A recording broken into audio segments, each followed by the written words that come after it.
మన రక్షకుడైన మన ప్రభు అయిన యేసుక్రీస్తు నామంలో మీ అందరికీ కూడా ఉదయకాల శుభములు తెలియజేస్తా ఉన్నాను.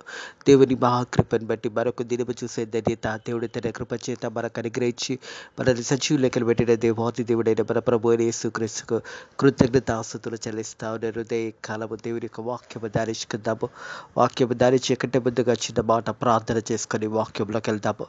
పరిశుద్ధుడ దేవానికి వందనములు స్తోత్రములు తండ్రి. మా జీవితంలో చేసిన మేళ్ళకన్నిటికీ కూడా కృతజ్ఞతాస్తుతులు చెల్లిస్తున్నా తండ్రి. ప్రభా హృదయ కాలముని వాక్యము ధ్యానించబోతుండగా వాక్యము ద్వారా మా అందరితో మాట్లాడి మన దీవించి ఆశీర్వదించమని నజరుడైన యేసుక్రీస్తు నామములో ఈ ప్రార్థన అడిగి వేడుకుంటున్నాము తండ్రి. ఆమేన్. దేవునికి మహిమ ఘనత చెందినగాక. గడిచిన దినాలంతా కూడా దేవుడు కాపాడి మనల్ని పోషించి మరొక పరిశుద్ధ ఆదివారం దినంలో దేవుడు మనల్ని ప్రవేశింపచేసిన విధానాన్ని బట్టి నేను ఎంతగానో దేవునికి కృతజ్ఞతాస్తుతులు చెల్లిస్తా ఉన్నాను. ప్రియ దేవుని సంగమా, దేవుని ప్రజల పరిశుద్ధ ఆదివార దినం అనగానే దేవుని దినమైనదని సత్యాన్ని జ్ఞాపకం చేసుకోవాలి. గడిచిన దినాలంతా కూడా దేవుడు మనల్ని కాపాడి మనల్ని పోషించి మనల్ని దీవించిన దేవాది దేవునికి కృతజ్ఞతాస్తుతులు చెల్లించే సమయం అనే సత్యాన్ని జ్ఞాపకం చేసుకోవాలి. మనల్ని మనం దేవుని మందిరంలో కనపరుచుకుంటూ దేవుడు చేసిన కార్యాలను జ్ఞాపకం చేసుకుంటూ దేవుని గణపరుచుతూ దేవునికి కృతజ్ఞత అర్పణలతో దేవుని మందిరంలోకి ప్రవేశించాలనే సత్యాన్ని జ్ఞాపకం చేసుకోవాలని ప్రభు పేరట తెలియజేస్తా ఉన్నాను. హృదయ కాలము దేవుని యొక్క వాక్యము ధ్యానించుకుందాము. లూకా సువార్త 16వ అధ్యాయము 19వ వచనం నుంచి 31వ వచనం వరకు వాక్య భాగాన్ని ధ్యానించుకుందాము. లూకా సువార్త 16వ అధ్యాయము 19వ వచనం నుంచి 31వ వచనం వరకు వాక్య భాగాన్ని ధ్యానించుకుందాము. ఈ యొక్క పరిశుద్ధ ఆదివారం అంశము చూసినట్టయితే పేదరికం పట్ల క్రైస్తవ స్పందన. పేదరికం పట్ల క్రైస్తవ స్పందన అనే అంశం ధ్యానించబోతున్నాము. Christian response on poverty. ప్రియ దేవుని సంగమా, దేవుని ప్రజలరా, హృదయ కాలము దేవుడు వాక్యం ద్వారా మనతో మాట్లాడుతూ ఉన్నాడు. ప్రభు యేసుక్రీస్తు ఒక ఉపమానాన్ని ఈ రీతిగా తెలియజేస్తూ ఉన్నాడు. మనం చూసినట్టయితే Jesus tells about the rich man and the beggar. యేసు ప్రభు ఒక గొప్ప ధనవంతుని గురించి అలాగే ఒక బిచ్చగాని గురించి ఈ యొక్క అంశము ద్వారా మాట్లాడబోతా ఉన్నాడు. ఈ యొక్క అంశము ప్రాముఖ్యమైనది సత్యాన్ని జ్ఞాపకం చేసుకోవాలి. మనం ఈ లోకంలో జీవిస్తున్నప్పుడు ఎలా జీవిస్తున్నామో మనల్ని మనం పరిశోధించుకోవాలి. ఈ వాక్య భాగంలో చూసినట్టయితే ఒక ధనవంతుడు అలాగే ఒక దరిద్రుడి గురించి ఈ యొక్క వాక్యము హృదయ కాలం మనతో మాట్లాడుతున్నదనే సత్యాన్ని జ్ఞాపకం చేసుకోవాలి. మనం ఈ లోకంలో జీవిస్తున్నప్పుడు వాక్యానుసారంగా జీవిస్తున్నామా లేదా ధనవంతులుగా జీవిస్తున్నామా? ఒక పేదవాడు మరి ఎలా జీవించినాడో ఈ యొక్క సమయంలో ఈ వాక్యం ద్వారా మనతో మాట్లాడుతున్నదని సత్యాన్ని జ్ఞాపకం చేసుకోవాలి. 19వ వచనం, లూకా సువార్త 16వ అధ్యాయం 19వ వచనం. ధనవంతుడు ఒకడు ఉండెను. అతడు ఊదా రంగు బట్టలు సన్నపు నారబట్ట వస్త్రములు ధరించుకొని ప్రతి దినము బహుగా సుఖపడుచుండెను. మరొక ధనవంతుడు ఉన్నాడంట. బహుగా సంతోషముతోనే మరి సుఖపడతా ఉన్నాడు.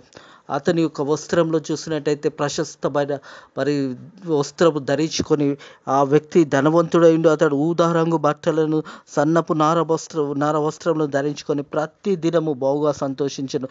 లాజరు అనే ఒక దరిద్రుడను, వాడు కురుపులతో నిండిన వాడై ధనవంతుని ఇంటి వాకిటిలో పడి ఉండెను. ప్రియ దేవుని సంగమా, దేవుని ప్రజలారా, ఇక్కడ ఇద్దరి వ్యక్తుల జీవితాలు చూస్తున్నాం. ఒక వ్యక్తి చాలా ధనవంతుడు, మరి తనకున్న ఆస్తిని తనకున్న సంపాదనను మరి సుఖిస్తూ ఉన్నాడు.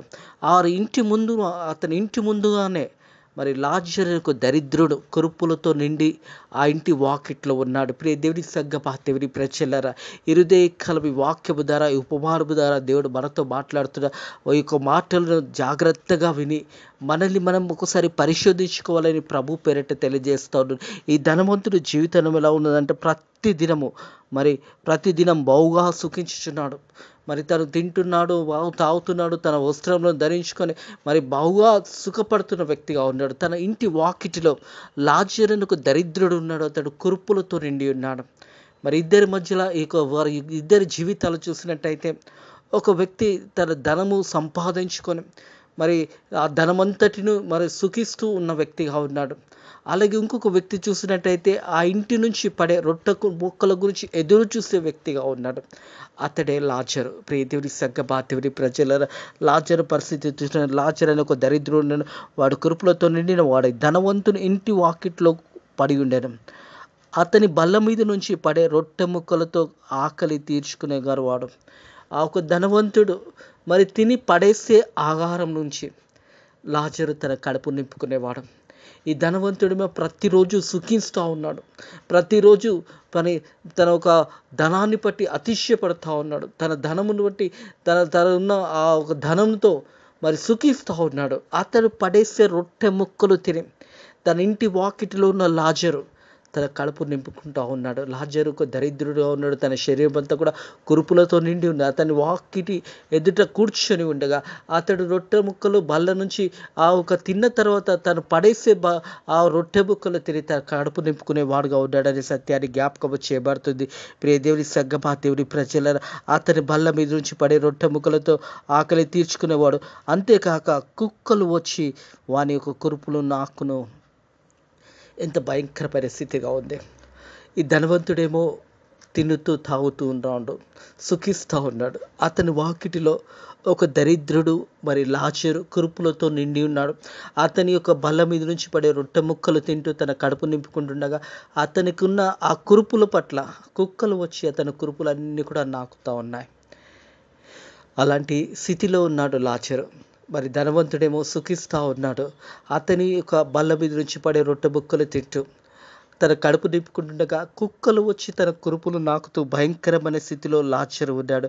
ఆ దరిద్రుడు చనిపోయిన తర్వాత దేవదూతల చేత అబ్రాహాము రొమ్మును ఆనుకున్నట్టుకు కొనిపోబడను. ప్రియ దేవుని సంగమా, దేవుని ప్రజలరా, ఒక ప్రాముఖ్యమైన సందేశం ఈ హృదయకాలం దేవుడు వాక్యం ద్వారా మనతో మాట్లాడుతూ ఉన్నాడు. లాజరు దరిద్రుడే. లాజరు దగ్గర ఏమీ లేదు. తన శరీరం అంతా కూడా కురుపులతో నిండి ఉన్నది. ఆ కుక్కలు వచ్చి ఆ కురుపులన్నీ నాకుతున్నాయి. కానీ లాజరు దగ్గర ఉన్న గొప్ప ఆశీర్వాదం ఏంటంటే దేవుని కలిగి ఉన్నాడు. యేసు ప్రభుని నమ్మి ఉన్నాడు. తన పాపములు ఒప్పుకొని ఉన్నాడు. తన పాపములన్నీ కూడా దేవుని సన్నిధిలో ఒప్పుకొని దేవుని బిడ్డగా జీవించినాడు. తన దరిద్రుడుగా ఉన్నాడు. ఆ రొట్టె ముక్కలు ఆ బల్ల మీద నుంచి వచ్చి పడి ఆ రొట్టె ముక్కలు తింటున్నాడు. కానీ లాజరు దేవుని తెలుసుకొని రక్షణ పొందుకొని ఉన్నాడు. అలాంటి స్థితిలో ప్రియ దేవుని సంగమా, దేవుని ప్రజల ఒక ప్రాముఖ్యమైన మాట ఇక్కడ మనం గమనించినట్టయితే మనం ఈ మాటను చూసిన దరిద్రుడు చనిపోయినప్పుడు దేవదూతల చేత లాజరు చనిపోయినాడు. ఒకరోజు దేవదూతల చేత అబ్రాహామునకు రొమ్మునకు మరి లాజరును కొనిపోబడ్డాడు. ప్రియ దేవుని సంగమా, దేవుని ప్రజలరా, ధనవంతుడు కూడా చనిపోయినాడు. కానీ ధనవంతుడి యొక్క మరణం చూసినట్టయితే ధనవంతుడు కూడా చనిపోయి పాతి పెట్టబడను. ఈ మాటను జాగ్రత్తగా గమనించండి. ధనవంతుడు చనిపోయినప్పుడు పాతిపోయబడ్డాడు. కానీ లాజరు చనిపోయినప్పుడు మనం చూసినట్టయితే ఆ దరిద్రుడు చనిపోయినప్పుడు దేవదూతలు చేత అబ్రాహామును రొమ్మును ఆనుకున్నట్టుకు కొనిపోయబడ్డాను. దేవదూతలు వచ్చాయి. ఒక క్రైస్తవుడిగా, ఒక విశ్వాసిగా మనం చనిపోయినప్పుడు మనం దేవుని అందు నమ్మకంగా జీవించినప్పుడు, రక్షణ అనుభవం కలిగి సువార్త నిత్యము దేవుని యొక్క పరిచర్య నిత్యం జీవించినప్పుడు మనం కూడా చనిపోయినప్పుడు దేవదూతలు వచ్చి మనల్ని కొనిపోబడతారనే సత్యాన్ని జ్ఞాపకం చేసుకోవాలి. దరిద్రుడే లాజరు. మరి లాజరు దగ్గర ఏమీ లేదు, ధనము లేదు, ఏమీ లేదు. ఆ ధనవంతుని నుంచి ఆ రొట్టె ముక్కలు, ఆ బల్ల మీద నుంచి పడే రొట్టె ముక్కలు తింటూ తన కడుపు నింపుకునేవాడు. కానీ లాజరు దేవుని కలిగి ఉన్నాడు. ధనవంతుడు దేవుని కలిగి లేడు. అందుకే ధనవంతుడు చనిపోయినప్పుడు పాతిపోయబడ్డాడనే మాటనే రాయబడినది. కానీ ధనవంతుని గురించి మరొక మాట రాయబడలేదు. కానీ లాజరు చనిపోయినప్పుడు దేవదూతలు వచ్చి అబ్రాహామును రొమ్మును ఆనుకొనుటకు లాజరును తీసుకొని పోయినారనే మాట జ్ఞాపకం చేయబడుతుంది. ప్రియ దేవుని సంగమా, దేవుని ప్రజలరా, ఈ పరిశుద్ధ ఆదివార దినములో మన ఆత్మీయ జీవితాలు ఎలా జీవిస్తున్నామో మనల్ని మనం పరిశోధించుకోవాలి. ఒకవేళ ధనవంతునిగా మనం జీవిస్తూ గర్వముతోని మరి ఉన్న ఆస్తుపాస్తులను చూసి నువ్వు గర్వపడుతున్నట్టయితే ఒకరోజు నువ్వు మరణిస్తే నువ్వు పాతిపోయబడతావు. అదే రీతిగా దేవుని యందు భయభక్తులు కలిగి దేవుని చిత్తానుసారంగా జీవించి నువ్వు రక్షణ పొందుకొని అనుభవం నువ్వు కలిగినప్పుడు నీవు చనిపోయినప్పుడు దేవదూతలు వచ్చి నిన్ను కొనుగోబడతారనే సత్యాన్ని జ్ఞాపకం చేసుకోవాలని ప్రభు పేరట తెలియజేస్తూ ఉన్నాడు. మనం చూసినట్టే ధనవంతుడు చనిపోయి పాతిపోయబడ్డాడు. అప్పుడు అతడు పాతాళంలో బాధపరచు కనులెత్తి దూరం నుంచి అబ్రాహామును అతని రొమ్మును ఆనుకున్న లాజరుని చూశాడు. హల్లెలూయా. ప్రియ దేవుని సంగమా, దేవుని ప్రజలరా, ధనవంతుడు ఈ లోకంలో ఉన్నప్పుడు ఎలా ఉన్నాడు మనం చూసినట్టయితే ధనవంతుడు ఒకడు ఉన్నాడు. అతడు ఉదారంగా బట్టలు సన్నపు నహర వస్త్రంలో వేసుకొని ధరించుకొని ప్రతిదినం బహుగా సంతోషించి చూసుకుపడ్డాడు. కానీ చనిపోయిన తర్వాత ఎక్కడున్నాడు అంటే అతడు నరకంలో ఉన్నాడు. అతడు కన్నులెత్తి చూసినప్పుడు అబ్రాహామును చూస్తున్నాడు. అబ్రాహామును రొమ్మును ఆనుకున్న లాజరును చూస్తున్నాడు. ప్రియ దేవుని సంగమా, దేవుని ప్రజలరా, హృదయ కలమి మాటలిట్టిన ప్రియ సహోదరుడా, ప్రియ సహోదరి, మనం చనిపోయినప్పుడు మనల్ని ఎవరు తీసుకెళ్తారనే మాట జ్ఞాపకం చేసుకో. లాజరు దరిద్రుడే. లాజరు ఆ బల్ల మీద వచ్చి రొట్టె ముక్కలు తింటున్నాడు, కానీ లాజరు దేవుని కలిగి ఉన్నాడు, రక్షణ కలిగి ఉన్నాడు. అందుకే లాజరు చనిపోయినప్పుడు దేవదూతలు వచ్చి అతనిని తీసుకొని అబ్రాహాము రొమ్మున ఆనుకొని తీసుకొని పోయినారు. కానీ ధనవంతుడు చనిపోయినప్పుడు పాతిపోయి పడ్డాడు. ధనవంతుడు ఎప్పుడైతే ఆ నరకంలో నుంచి కన్నులెత్తి చూసినప్పుడు అక్కడ కనిపిస్తుంది ఎవరంటే అబ్రాహాము కనిపిస్తున్నాడు. అబ్రాహాము రొమ్మున ఆనుకున్న లాజరు కనిపిస్తున్నాడు. ఎందుకంటే లాజరు ఈ లోకంలో జీవిస్తున్నప్పుడు తన దగ్గర ఏమీ లేకున్నా, ఒక బిచ్చగాడుగా ఉన్నా కానీ అతడు రక్షణ అనుభవం కలిగి ఉన్నాడు. యేసు ప్రభుని సొంత రక్షకుడుగా అంగీకరించి ఉన్నాడు. యేసు ప్రభు ఒక సువార్త తెలిసిన వాడుగా ఉన్నాడు, ప్రార్థన చేసుకునేవాడు, ప్రతిదినం వాక్యం చదువుకునేవాడు. కాబట్టి ఆ ఒక రక్షణ అనుభవం కలిగి ఉన్నాడు. కాబట్టి దేవదూతలు వచ్చి అతడు చనిపోయినప్పుడు లాజరుని తీసుకొని అబ్రాహాము రొమ్మున ఆనుకునడానికి తీసుకొని వెళ్ళినారు. ధనవంతుడు ఆ నరకంలో నుంచి చూస్తున్న భయంకరమైన ఆ ఒక సమయంలో అతడు బాధపడుతూ దుఃఖపడుతున్న సమయంలో ఆ పాతాళంలో వచ్చి చూసినట్టయితే అప్పుడు పాతాళం శ్రమలో బాధపడుచు కన్నులెత్తి దూరం నుంచి అబ్రాహాము అతని రొమ్మున ఆనుకున్న లాజరును చూశాడు. తండ్రి అయిన అబ్రాహాము, నా యందు కనికరపడము, తను ఏలుకున్న నీళ్లు ముంచి నా నాలుకను చల్లార్చుటకు లాజరును పంపుము. నేను ఈ అగ్ని జ్వాలలలో యాతన పడుచున్నానని కేకలు వేస్తా ఉన్నాడు. ఈ లోకంలో బ్రతికినప్పుడు సుఖించాడు. ఈ లోకంలో బ్రతికినప్పుడు ప్రతి దినము ఎలా జీవించాడంటే మరి బహుగా సుఖపడుతున్నాడు. కానీ నరకంలో అయ్యా అబ్రాహాము, లాజరు ఏలు నుంచి ఒక్క నీళ్ళ చుక్క ఇచ్చి నా నాలుకను తడుపుమని వేడుకుంటా ఉన్నాడు. ఎందుకంటే ఆ నరకంలో అక్కడ నిత్యము మరి కేకలు వేయబడతాయి, నిత్యము అక్కడ కాలుతూ ఉంటుంది. అక్కడ చూసినట్టయితే అగ్నిలో ఆ పురుగు చావుకుంటాం. ఆ వేదన పడుతున్నాడు, ఆ శ్రమ పడుతున్నాడు, ఆ కష్టపడుతూ ఉన్నాడు. ఆ సమయంలో అడుగుతా ఉన్నాడు అబ్రాహాము, అయ్యా లాజరు నుంచి ఒక్క నీళ్ళ చుక్క నాకు ఇవ్వమని వేడుకుంటున్నాడు. ప్రియ దేవుని సంగమా, దేవుని ప్రజలారా, ఈ లోకంలో జీవించినప్పుడు అతడు సుఖించాడు, సంతోషించాడు. కానీ నిత్య నరకంలో వేదన పడుతూ ఒక్క చుక్క నీళ్ళ గురించి అడుగుతూ ఉన్నాడు. ఆ నీళ్ళ చుక్క నాకు నాటకనిచ్చి నాలుకని తడుపుమని వేడుకుంటా ఉన్నాడు. ప్రియ దేవుని సంగమా, దేవుని అందుకు అబ్రాహాము, కుమారుడా, నీ జీవిత కాలం అంతా కూడా నీకు ఇష్టమైనట్టు సుఖం అనుభవించితివి, అలాగే లాజరు కష్టం అనుభవించి ఉన్నాడని జ్ఞాపకము చేసుకో. నువ్వు జీవించిన కాలం అంతా కూడా సుఖముతో జీవించావు, సంతోషించావు. కానీ లాజరు ఎలా జీవించాడో జ్ఞాపకము చేసుకోమని చెప్తా ఉన్నాడు. ప్రియ దేవుని సంగమా, దేవుని ప్రజల, లాజరు మరి ఆ సమయంలో ఎలా జీవించాడో ఒకసారి నిన్ను లాజరు మరి కష్టంను అనుభవించున్నాడని జ్ఞాపకము చేసుకో. ధనవంతుడుగా నువ్వు జీవించి ఉన్నావు, ప్రతిరోజు సుఖించావు. నా ప్రాణమా తినుము తావుము అన్నట్టుగా నువ్వు సుఖించి ఉన్నావు. కానీ ఇప్పుడు వేదన పడుతూ ఉన్నాడు. ఆ నరకంలో అగ్నిలో వేదన పడుతూ ఒక్క నీళ్ళ చుక్కు గురించి అడుగుతా ఉన్నప్పుడు అప్పుడు చెప్తా ఉన్నాడు అబ్రాహాము, నువ్వు లోకంలో జీవించినప్పుడు ఎలా జీవించావు, సుఖించావు. కానీ లాజరు మరి కష్టంను అనుభవించి ఉన్నాడనే మాట జ్ఞాపకం చేసి, లాజరు కష్టంను అనుభవించిన జ్ఞాపకం చేసుకో. ఇప్పుడైతే వాడు ఇక్కడ నెమ్మది పొంది ఉన్నాడు. హల్లెలూయా. పరలోకమందు నెమ్మది కలుగుతుంది. మన ఆత్మీయ జీవితాలలో కూడా ఈ లోకంలో మనం ఎలా జీవిస్తున్నామో ఒకసారి ఆలోచించండి. ఒకవేళ నువ్వు ఈ లోకంలో సుఖించచ్చు, తాగుచు, తిరుగులాడుచు, పాపంలో జీవిస్తున్నావు ఉన్నట్టయితే ఒకరోజు నువ్వు చనిపోతే నిత్య నరకంలోకి అగ్నిలోకి వెళ్ళిపోతాయి. ధనవంతుడు కూడా ఈ లోకంలో జీవించినప్పుడు సుఖించాడు, ప్రతిదినము సుఖించాడు, దేవుని గణపరచలేకపోయినాడు. లాజరు దేవుని గణపరిచాడు, దేవుని మహిమపరిచాడు. కాబట్టి లాజరు అబ్రాహామును రొమ్మును ఆనుకొని ఇప్పుడు అతడు సుఖపడతా ఉన్నాడు. హల్లెలూయా. ఇంత గొప్ప రక్షణ అనుభవం నీకు కావాలి అంటే నిన్ను పరిశోధించుకో. లాజరుగా జీవిస్తున్నావా, ధనవంతుడిగా జీవిస్తున్నావా? ధనవంతుడు వేదన పడుతూ ఉన్నాడు, నిత్య నరకంలో ఉంటున్నాడు, అడుగుతూ ఉన్నప్పుడు అప్పుడు అబ్రాహాము చెప్తున్నాడు, కుమారుడా, అందుకు అబ్రాహాము, కుమారుడా, నీ జీవిత కాలం అంతా నీకు ఇష్టం వచ్చినట్టు సుఖం అనుభవించి, అలాగే లాజరు కష్టం అనుభవించి జ్ఞాపకం చేసుకో. ఇప్పుడైతే వాడు ఇక్కడ నెమ్మది పొందుచున్నాడు, నీవు యాతన పడుచున్నావు. అగ్ని ఆరదు, పురుగు చావదు. ఆ భయంకరమైన నరకంలోకి మనుషులకు ఎంతగా సువార్త ప్రకటించబడినా, ఒక దినము నరకమున్నది, ఒకరోజు పరలోకం ఉన్నదంటే ఎవరు నమ్మరు.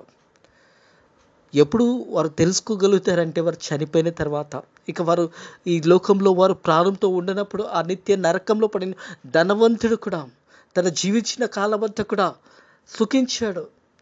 కానీ ఒక దినము చనిపోతాప్పుడు తన జీవితం ఎలా ఉంటుందో తను అర్థం చేసుకోలేడు. లాజరును చూసైనా నేర్చుకోలేకపోయినాడు. కానీ అతడు తనకి ఇష్టం వచ్చినట్టుగా జీవించినందుకే చివరికి తను చనిపోయినప్పుడు ఆ నిత్య నరకంలో వేదన పడుతూ ఉంటాడు. ప్రియ దేవుని సంగమా, దేవుని ప్రజలారా, ఇదే అనుకూల సమయము, ఇదే మంచి సమయము. రక్షణ పొందుకోవడానికి దేవుడు నీకు ఇస్తున్న ఈ సమయాన్ని ఎవరు కూడా వ్యర్థం చేసుకోకండి. ఆ ధనవంతుడు చూడండి, ఆ నరకంలో ఏడుస్తూ ఉన్నాడు, బాధపడుతూ ఉన్నాడు. కింది వాక్య భాగంలో చూసినట్టయితే 26వ వచనము, అంతేకాక ఇక్కడ నుంచి నీ యొద్ద దాటు గురవారు దాటి ప్రోజాలకున్నట్టు అక్కడ వారు మా యొద్దకు దాటి రాకున్నట్టు మాకును మీకును మధ్య ఒక మహా అగాధము ఏర్పడినదని చెప్పాను. పరలోకం నుంచి అక్కడ వారు ఇక్కడికి రాకుండా నరకం నుంచి పరలోకానికి ఎవరికి దారము అంటే ఎంట్రన్స్ అనేది ఉండదు. ఎందుకంటే నువ్వు బ్రతికి ఉన్నప్పుడే, సజీవు లెక్కలు ఉన్నప్పుడే, నువ్వు యేసు ప్రభుని సొంత రక్షకుడుగా అంగీకరించుకుని పాపంలో ఒప్పుకున్నప్పుడే నీకు క్షమాపణ దొరుకుతుంది. చనిపోయిన తర్వాత ఏ మానవుడు మాట్లాడలేడు. ఏ మనిషి కూడా ఈ లోకం ప్రయాసం నుంచి విడుదల పొందుకున్న తర్వాత చనిపోయిన తర్వాత తన ఆత్మీయ జీవితాన్ని తిరిగి రక్షణ అనుభవంలోకి రాలేడు. ఈ యొక్క పరలోకమందు మరొక అగాధం ఉన్నది. అగాధం ఏంటంటే అక్కడి వారు ఇక్కడికి రారు, ఇక్కడి వారు అక్కడికి రాలేరు. అది అబ్రాహాము తెలియజేస్తా ఉన్నాడు. ఎందుకంటే నరకం నుంచి మార్గం లేదుగా. నీ జీవిత కాలము నువ్వు దేవుని స్తుతించకుండా, దేవుని మహిమపరచకుండా, దేవుని గణపరచకుండా నీ ఇష్టానుసారంగా జీవించావు కాబట్టి ఇప్పుడు నువ్వు నరకంలో ఉండవలసి వచ్చిందని ధనవంతులకు తెలియజేస్తాను. అక్కడి వారు ఇక్కడికి రావడానికి అగాధం ఒకటి ఏర్పడి ఉన్నదనే సత్యాన్ని జ్ఞాపకం చేస్తూ ఉన్నాడు. అప్పుడు చూసినట్టయితే ప్రియ దేవుని సంగమా, దేవుని ప్రజల 27వ వచనము, అప్పుడు అతడు, తండ్రి, అలాగైతే నాకు 5 సహోదరులు ఉన్నారు. వారు కూడా ఈ వేదనకరమైన స్థలంకు రాకున్నట్టు వారికి సాక్ష్యం ఇచ్చుటకు నా తండ్రి ఇంటికి వానిని పంపవలనని వేడుకొనుచున్నాను. ప్రియ దేవుని సంగమా, దేవుని ప్రజలరా, ఈ ధనవంతుడు చెత్త తెలియజేస్తున్న మాట, అయ్యా నాకు 5 సహోదరులు ఉన్నారు. వారి యొక్క నరకంకి రాకున్నట్టు వారికి ఎవరైనా ప్రకటించండి అని ఈ ధనవంతుడు అబ్రాహామును వేడుకుంటున్నాడు. ప్రియ దేవుని సంగమా, దేవుని ప్రజల, తను ఈ లోకంలో బ్రతుకుతున్నప్పుడు సుఖించాడు, సంతోషించాడు, కానీ వాక్యాన్ని అంగీకరించలేడు. ఎప్పుడంటే ఉన్నాడు, నాకు 5 సహోదరులు ఉన్నారు, ఎవరైనా నా తండ్రి ఇంటికి పంపి వారికి తెలియచేయండి సువార్తను. ఇక్కడ భయంకరమైన స్థితిలో ఉన్నది నేను అని అబ్రాహామును వేడుకుంటున్నాడు. ప్రియ దేవుని సంగమా, దేవుని ప్రజలరా, అప్పుడు అతడు, తండ్రి, అలాగైతే నాకు 5 సహోదరులు ఉన్నారు. వారు ఈ వేదనకరమైన స్థలంకు రాకున్నట్టు వారికి సాక్ష్యం ఇచ్చుటకు నా తండ్రి ఇంటికి వారిని పంపవలని నేను వేడుకొంచున్నాను. అందుకు అబ్రాహాము, వారేదో మోషేయు ప్రవక్తలు అయి ఉన్నారు, వారి మాటలు వినవలనని అతనితో చెప్పగా. ప్రియ దేవుని సంగమా, దేవుని ప్రజల, సువార్త విస్తారముగా ప్రకటించబడుతుంది. ప్రపంచమంతా కూడా సువార్త ప్రకటించబడుతుంది. ఎప్పుడు నువ్వు సువార్త విని నువ్వు రక్షణ పొందుకోకుండా నువ్వు నరకంలో ఉండి నాకు 5 సహోదరులు ఉన్నారు, ఎవరైనా వారి దగ్గరికి పంపండి అని తండ్రిని వేడుకుంటున్నాడు. ఆ తండ్రి అని వేడుకుంటున్నాడు. అప్పుడు చెప్తున్న మాట, అక్కడ మోషే ప్రవక్తలు అందరూ ఉన్నారు, వారందరూ కూడా సువార్త ప్రకటిస్తున్నారు అనే మాట జ్ఞాపకం చేస్తూ ఉంటాడు. ప్రియ దేవుని సంగమా, దేవుని ప్రజలరా, మనం ఈ మాటను గమనించి, అందుకు అబ్రాహాము, వారి యుద్ధ మోషేయు ప్రవక్తలు ఉన్నారు, వారి మాట వినవలని అతనితో చెప్పగా. అతడు, తండ్రి అయిన అబ్రాహాము, అలాగనవద్దు, ముత్తుల నుంచి ఒకడు వారి యుద్ధకు వెళ్ళిన ఎడల వారు మారు మనసు పొందుదురని చెప్పాను. అందుకతడు మోషే ప్రవక్తలు చెప్పిన మాటలు వారు విననేడేలా ముతుల నుంచి ఒకడు లేచెను అని వారు నమ్మరని అతనితో చెప్పాను. బ్రతికి ఉన్న వారే సువార్త చెప్తుండగా చనిపోయి మరలా ఒక వ్యక్తి వెళ్ళి సువార్త చెప్తే వారు నమ్ముతారా అని అబ్రాహాము అతన్ని అడుగుతూ ఉంటాడు. ప్రియ దేవుని సంగమా, దేవుని ప్రజల, నిజమే కదా. చనిపోయిన వ్యక్తి మన మధ్యలోకి వస్తే మనము భయపడతాము. ఒక వ్యక్తి చనిపోయిన తర్వాత తిరిగి మనకు కనిపిస్తే చాలు వణికిపోతాము. అలాంటి వారు వచ్చి సువార్త చెప్తే వారు నమ్ముతారా? ప్రవక్తలు చెప్తా ఉన్నారు, దేవుని సేవకులు చెప్తా ఉన్నారు, పాస్టర్లు చెప్తా ఉన్నారు, ఎంతోమంది సువార్థికులు చెప్తా ఉన్నారు, ఎంతోమంది దేవుని యొక్క పరిచర్యను విస్తారంగా ప్రకటిస్తూ ఉన్నారు. ఆ సువార్త విని నమ్ముట నీ వంతైతే సమస్తము దేవుడు సాధ్యము చేస్తాడనే సత్యాన్ని జ్ఞాపకము చేసుకోవాలి. అతను అడుగుతా ఉన్నాడు, అయ్యా నాకు 5 సహోదరులు, ఎవరైనాను నా తండ్రికి ఇంటికి వెళ్ళి సువార్త ప్రకటించండి అని చెప్పినప్పుడు ఎంతోమంది ప్రవక్తలు సేవకులు వాక్యము ప్రకటిస్తూ ఉన్నారని చెప్తున్నప్పుడు చనిపోయిన వారు ఒకరు లేచి అక్కడికి వెళ్ళి సువార్త ప్రకటించమని అబ్రాహామును వేడుకుంటున్నప్పుడు అబ్రాహాము చెప్తున్న సమాధానం చూసినట్టయితే అందుకు అతడు మోషే ప్రవక్తలు చెప్పిన మాటలు వారు వినిన ముతుల నుంచి ఒకడు లేచి వారు నమ్మరని అతనితో చెప్పాను. ఒక చనిపోయిన వ్యక్తి చెప్తే ఎవరైనా నమ్ముతారా? అలాగే బ్రతికి ఉన్న అనేక సంవత్సరాలు నీ జీవిత కాలమంతా కూడా నువ్వు ధనవంతుడిగా ఉండి నా ప్రాణమా తినుము తాగుము సుఖించుము అని అలాంటి జీవితాన్ని జీవించావు. ప్రతిరోజు సుఖాన్ని అనుభవించావు. ఈ లోకంలో నువ్వు చనిపోయిన తర్వాత, నువ్వు పాతివేయబడిన తర్వాత నిత్య నరకంలోకి వేయబడి ఉన్నావు. ఎందుకంటే ఈ లోకంలో నువ్వు జీవించినప్పుడు ఎలా జీవించావో ఒక్కసారి మనల్ని మనం కూడా పరిశోధించుకోవాలి. రేపటి దినాల్లో నరకంలోకి వెళ్ళిన తర్వాత అయ్యో నేను నరకంలో ఉన్నాను ఆ ఒక ధనవంతుడు వేదన పడుతూ ఆ కేకలు వేస్తూ నేను తట్టుకోలేకపోతున్నానని అలాంటి స్థితిలోకి నువ్వు రాకూడదు అంటే ఇదే అనుకూల సమయము. లాజర్ లాంటి జీవితం జీవించాలి, రక్షణ పొందుకోవాలి, యేసు ప్రభుని సొంత రక్షకుడుగా అంగీకరించి ఈ లోకంలో శ్రమ దుఃఖము కలిగినప్పుడు ప్రభు వాక్యంలో నువ్వు ఎదుగుతున్నప్పుడు, దేవుని వాక్యానుసారంగా ఎదుగుతున్నప్పుడు, ఆ శ్రమ కష్టమును అనుభవించినప్పుడు ఒక దినమునికి ప్రతిఫలం వస్తుంది, పరలోకమందు నెమ్మది కలుగుతుంది. లాజర్కి పరలోకమందు నెమ్మది కలిగింది. అబ్రహామును రొమ్మున ఆనుకున్నాడు. ఈ లోకంలో కష్టాన్ని సుఖమునకు దూరంగా ఉన్నాడు, శ్రమ అనుభవించాడు. కానీ పరలోకమందు దేవుని రాజ్యంలో నెమ్మది కలుగుతుంది. మన ఆత్మీయ జీవితంలో కూడా అలాంటి నెమ్మది మనం కలిగి ఉండాలంటే ఈ లోకంలో యేసయ్య కొరకు జీవించాలి, యేసయ్య వాక్యం కొరకు జీవించాలి, వాక్యాన్ని అంగీకరించాలి. మన పాపంలో మనం ఒప్పుకునేలా ఆయన నమ్మదగిన వాడు, నీతిమంతుడు, సమస్త దుర్నీతి నుంచి మనల్ని పవిత్రులుగా చేస్తాడు. అది మనం బ్రతికి ఉన్నప్పుడే చేయాలనే మాట జ్ఞాపకం చేసుకోవాలి. ప్రియ దేవుని సంగమా, దేవుని ప్రజల చనిపోయిన తర్వాత మనం ఏమి చేయలేమన్న సత్యాన్ని జ్ఞాపకం చేసుకోవాలి. ఈ ధనవంతుడి లోకంలో జీవించినప్పుడు సుఖించాడు, సంతోషించాడు, ఆనందించాడు. కానీ చనిపోయినప్పుడు నిత్య నరకంలోకి వెళ్ళిపోయినాడు. అక్కడి నుంచి పరలోకానికి ఒక అగాధం ఏర్పడింది. అక్కడ వారు ఇక్కడికి రాలేరు అనే సత్యాన్ని జ్ఞాపకం చేసుకోవాలి. బ్రతికి ఉన్నప్పుడే, సజీవ లెక్కలు ఉన్నప్పుడే యేసు ప్రభుని సొంత రక్షకుడుగా అంగీకరించుకోవాలి. స్వార్థ ప్రయాణంలో శ్రమ కలిగినప్పుడు, దుఃఖం కలిగినప్పుడు, బాధ కలిగినప్పుడు, వేదన కలిగినప్పుడు, ఈ లోకంలో ప్రయాసపడుతున్నప్పుడు, ఈ లోకంలో నువ్వు జీవించిన కాలం అంతా కూడా ప్రయాసముతో, భారంతో దేవుని వాక్యానుసారంగా నువ్వు జీవించినట్టయితే ఒక దినము నీకు నెమ్మది కలుగుతుంది. పరలోకమందు మనకు స్థలం ఏర్పరచబడింది. యోహాను సువార్త 14వ అధ్యాయం ప్రకారం నేను స్థలము సిద్ధపరచడానికి వెళుతున్నాను, నేను ఎక్కడైతే ఉంటానో మీరందరినీ కూడా అక్కడికి తీసుకెళ్తానని యేసయ్య వాగ్దానం చేశాడు. కాబట్టి మనం పరలోకంలో ఉండాలంటే ఈ లోకంలో యేసయ్య బిడ్డలుగా జీవించినప్పుడే పరలోకానికి వెళ్తాము. అట్టి కృప దేవుడు మీకు అనుగ్రహించును గాక, మీరు బలపరిచి దీవించును గాక. ప్రార్థన చేసుకుందాం. పరిశుద్ధుడా దేవానికి వందనములు, స్తోత్రములు తండ్రి. మా జీవితంలో మరొక పరిశుద్ధ ఆదివారాన్ని నీ కృప చేత మాకు అనుగ్రహించి మనల్ని బలపరిచి మనల్ని సజీవులు కలిపెట్టిన దేవానికి వందనములు, స్తోత్రములు తండ్రి. మమ్మల్ని మేము కనపరుచుకుంటూ నిన్ను మహిమపరిచే బిడ్డలుగా నీ చిత్తానుసారంగా మేము జీవించడానికి నీ కృప ద్వారా సాయం చేయడు. దయకాలము తండ్రి, ధనవంతుని లాజరు యొక్క ఉపమానం మాకు తెలియజేసి ప్రభా, మరి ధనవంతుడు చనిపోయినప్పుడు నిత్య నరకానికి వెళ్ళిపోయినాడు. లాజరు చనిపోయినప్పుడు దేవదూతలు వచ్చి లాజర్ని మరి అబ్రాహామును రొమ్మున ఆనుకున్నాడు, తీసుకెళ్ళి అక్కడ ప్రభా పరలోకమందు మరి లాజరు నెమ్మది పొందుతున్నాడు. అలాగే ధనవంతుడు నిత్య నరకం అగ్నిలో ప్రభా వేదన పడుతున్నాడు. ఈ యొక్క 2 అంశాల ద్వారా మాతో మాట్లాడిన దేవా నీకు వందనములు, స్తోత్రములు చెల్లిస్తున్నాను తండ్రి. ప్రభా ఈ పరిశుద్ధ ఆదివారం అంతట్లో కూడా సంఘాలను దీవించండి, సేవకులను దీవించండి, వాక్య పరిచర్య చేసిన బిడ్డలను దీవించండి. అలాగే తండ్రి ప్రభా ఫెయిత్ మినిస్టర్ మందిరాన్ని కూడా మీరు దీవించి ఆశీర్వదించమని తండ్రి ఈ రోజు అంతట్లో కూడా మరి నీ కృప చూపించండి. గడిచే వారం అంతా కూడా నీ రెక్కల కింద భద్రత కాపుదల దయచేయమని నజరుడైన యేసుక్రీస్తు నామములో ఈ ప్రార్థనని వేడుకుంటున్నాము తండ్రి, ఆమేన్. మన ప్రభు అయిన యేసుక్రీస్తు యొక్క కృప, తండ్రి అయిన దేవుని యొక్క కృప, పరిశుద్ధాత్మ యొక్క సకల ఆశీర్వాదాలు ఇప్పుడు ఎల్లప్పుడూ సదాకాలము మీకు మీ కుటుంబంలోకి తోడై నీడై ఉండును గాక. ఆమెన్.